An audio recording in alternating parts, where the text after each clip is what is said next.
everyone! Ako po si Deb at malugod kong inihahandog sa inyo ang Overcomer's Journey. Dito, tatalakayin natin ang kwento ng mga pasyenteng sinubok ng kanilang mga sakit. Sa kwentong ito, malalaman natin ang kanilang mga karanasan, mga aral na natutunan at mga inspirasyon na maaaring makatulong sa ating buhay. Sa ngayon, panoorin natin muli ang kwento ng isang breast cancer overcomer mula sa Angono, Rizal. Bali, nag-umpisa po yun nung magpa-check up po ako. Kasi nga, may cyst o may bukol po ako sa breast. Pero, nalaman ko po yun, nakapako po kasi siya, 2018 pa. Pero binaliwala ko po, tapos wala akong pinagsabihan kahit sige. Tapos nung siguro mga pagpasok po ng 2020, nagkaroon ng lockdown. Ando na po yung mga stress, matinding stress na. Stress lang po talaga nagdala ng sobrang ng bigat sa akin. Kasi kung tutusin, parang gaholin lang po yung bukol. Sabi ko, bakit kaganito na po kagad? Bilis sa paglaki. Nagkaroon na po ng parang ginaliwala ko po until January nga po yun ng 2021. Nagkaroon po siya ng discharge. Actually po nung una, binigyan po nila ako ng heads up na ganito ang una mong mararamdaman na parang kang lalagnatin, na parang sasakit yung katawan mo. Yun yung ibang side effect kapag yung first timer, sabi sa akin. Matapos ang isang taon na inyong napanood ang kanyang testimony, kasama na po natin muli si Ma'am Lalaine Alfonso. Ma'am Lalaine, welcome po dito sa Overcomer's Journey. Kamusta po kayo? Sa ngayon, okay na ako. Compare last year. Last year, although naka-overcome na, nandun pa rin syempre yung parang nag-worry ka, tapos parang hindi ka pa rin makapaniwala na na-overcome mo yun. And then, at the same time, ngayon, alam ko ako sa sarili ko, na-overcome ko na yan. Tapos, parang hindi nangyari. Parang panaginip lang yung nangyari na na-diagnose ako, na naka-experience ako ng ganong klase sa operating table, na yung halos talagang hindi ko mai-imagine na nakaya ko, na para kang tinorture, tapos para kang kinakatay ng buhay. Balik naman po tayo, ma'am, sa nung nahirapan kayo, grabe na po yung na-experience nyo dun sa ospital. Paano po kayo nag-decide na iba na po yung gagawin yung treatment or kind of ozone therapy, or kung meron bang alternative dun sa pinapa-ano nyo po? Actually, nung last follow-up ko, ang sabi niya, may i-recommenda na siyang onco. Tapos, yung onco na daw ang magde-decide kung chemo or radiation. Ngayon, sa akin talaga, bago pa ako nagpunta doon sa kanya nung last day na yon, nakapag-research na ako. Paano niyo po napag-decide or paano po niyo nalaman na may alternative na treatment? Nag-research ako. Ang tinype ko pa nga natural treatment or yung holistic pa nga tinype ko, mismo doon holistic. Doon niyo po nalaman? Ngayon, sa Google muna. Kasi di ba nandun si Dr. Google.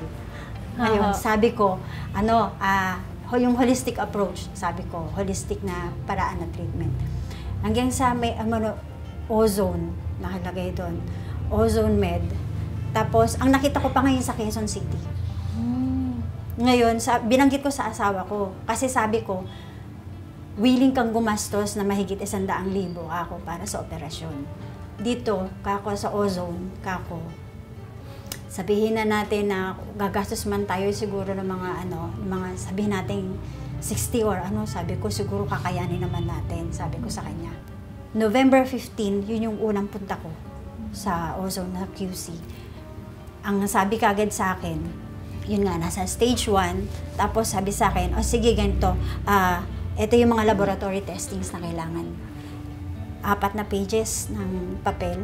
Kaya yun, ginawa ko muna lahat yun. Pagbalik ko, kinapa dito ko, sabi niya, hindi ganyan ang kasi kita talaga may sugat pa. Okay. August, may sugat, inoperahan ako.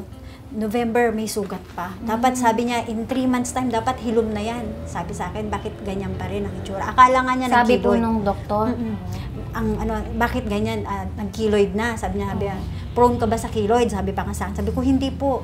Nung niya, sabi ko, ano po yan eh, inlangib ba siya? Mhm. May scab siya na ano. Nung nakausap niyo po si Doc, ano po yung naramdaman niyo na na-explain po sa inyo yung ozone? Ang pinaka-the best na narinig ko sa doktor, sasamahan ka namin. Hindi ka namin iiwan. Yun ang pinaka-the best na narinig ko.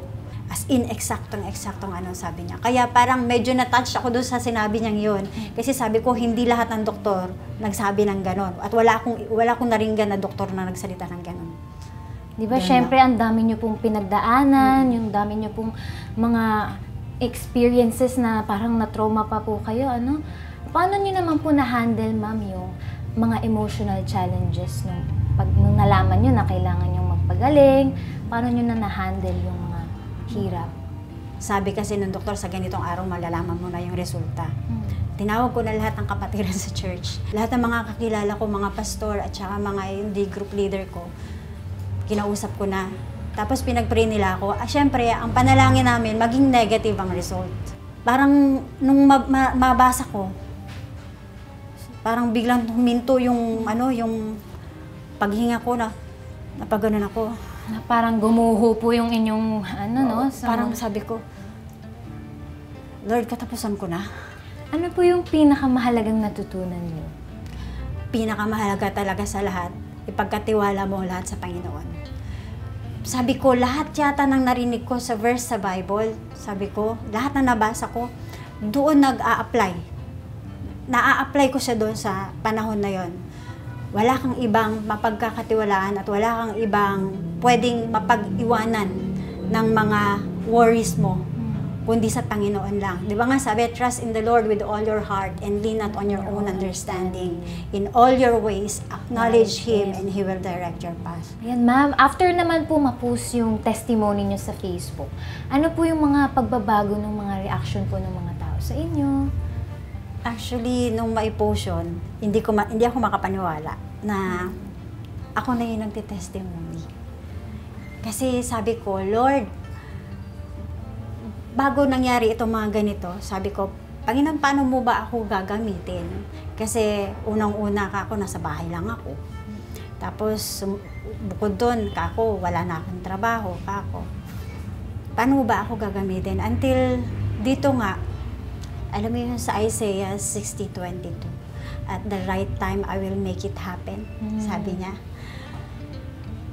Ginawa ng Panginoon sinagot ng Panginoon yung tanong ko na kung paano mo ako gagamitin. Praise God! Sabi ko sa kanya. Opo. Paano naman po yung mga lifestyle changes? May mga pagbabago po ba? Actually, marami. Kasi ako yung tipo ng tao na kung ano yung ihain mo sa akin, kakainin ko. Pwera lang yung exotic. Hindi ako kumakain ng mga exotic. Opo. Ayun. Siyempre, gulay po yung sinasabi ni Doktora. Yung mga sinunod ko yung sa New Start na dietary na diary. Sinunod ko yun. So, simula nung inabot sa akin yun, tuwing bibisita ako rito, chinecheck ng mga nurse. Tsaka yung mga nurse-friendly, sobra. Hindi mo iisipin na nasa clinic ka kapag nagpapa-ozone ka. Bukod sa pagsunod mo doon sa payo ng doktor, sa pagpapalit na yung pag-change ng lifestyle, yung tulog, yung pag-inom ng tubig, pagbibilad sa araw, yung pag-exercise. Ang exercise ko ngayon, paglilinis ng bahay. Balik ako sa dati, yung mga routine ko. Kayang-kaya niyo na po, talagang malakas na kayo. Ang hindi ko na lang talaga ginagawa, yung pagbubuhat ng kasi yun ang pinagbawal talaga nila sa akin. Huwag daw mabubuhat ng mabigat. Kaya lang, minsan hindi ko maiwasan kasi hindi ko ugali mag-utos. Ako talagang gumagawa. Ako yung kumikilos. Pero kayang-kaya niyo na po. Kayang-kaya na. Opo. Kayang-kaya. Sabi ko nga, sumakay ko pa sa right corner pocket, pare.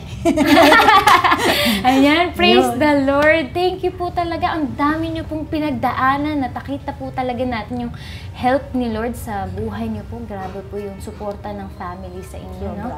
Napaka-importante po. Ngayon po sa mga viewers po natin ngayon, ano naman po yung gusto niyong words na i-share sa kanila, mga words of encouragement po na gusto niyong i-share sa kanila? Itong testimony ko po na ito, hindi ito gawa-gawa lang or para lang masabi ko na ito na yung pinagdaanan ko. Ito po, gusto ko pong malaman ninyong lahat nakasabay po ng pagsunod sa mga sinasabi ng doktor na marami pong pwedeng gamitin, marami pong paraan sa panahon natin ngayon na hindi na po nakakatakot ang cancer. May gamot po ang cancer. Yun po ay ang Ozone Med. Dito po sa Ozone Med Wellness Clinic, Angono. Salamat po, and to God be the glory.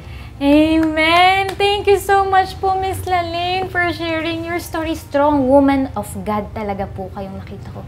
Gaano kayo pinalakas ni Lord at kung gaano kayo talagang nanampalataya kay Lord. Thank you so much po for sharing your story.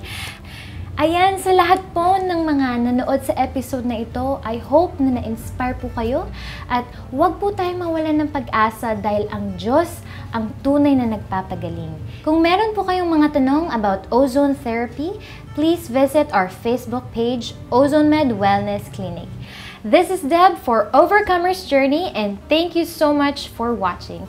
See you again po. God bless!